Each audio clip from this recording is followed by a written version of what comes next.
রমজান মাসে শুধু মুখরোচক খাবার ইচ্ছে করে, মনে হয় ঝাল ঝাল কোনো কিছু পেলে পেট ভরে ভাত খাওয়া যায়। মা সকালবেলা লাউ শাক ভাজার জন্য লাউ শাক কিনে এনেছিল, সেখান থেকে অল্প কিছু লাউ শাক চেয়ে নিয়েছিল, আর সাথে বড় আলু টুকরো করে কেটে দিয়েছি, পেঁয়াজ কাঁচামরিচ। এইটাকে ভুনা ঝুনা করে মাখাতে হবে। মাখিয়ে একদম লাউ শাকগুলো ডাটা সহকারে নরম করে দিতে হবে। আমি কাঁচামরিচের সাথে একটু লাল মরিচও দিয়েছি। সব শেষে দিয়ে দিলাম আদা রসুন বাটা, আর আগে দিয়েছি ধনিয়া গুঁড়া আর জিরে গুঁড়ো।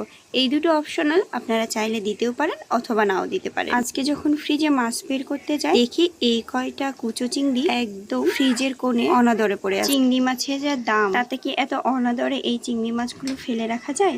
তার মাথায় চট করে আসলো এই লাউ আলু দিয়ে চিংড়ি মাছের চচ্চড়িটা রেঁধেই ফেলি। অনাদরে পড়ে থাকা এই চিংড়ি দিয়ে আমি আজকে এমন একটা রেসিপি বানাবো যাতে সবাই চেটেপুটে ভাতটা খেয়ে নেবে। আর এইখানে স্বাদটা বাড়িয়ে নেওয়ার জন্য আমি দিয়েছি ধনেপাতা কুচি। বিশ্বাস করেন, লাউ পাতা চিংড়ি মাছের চচ্চড়ির স্বাদটা ধনেপাতা অনেক গুণে বাড়িয়ে দেবে। একবার এভাবে ট্রাই করে বলবেন রেসিপিটা কেমন হলো।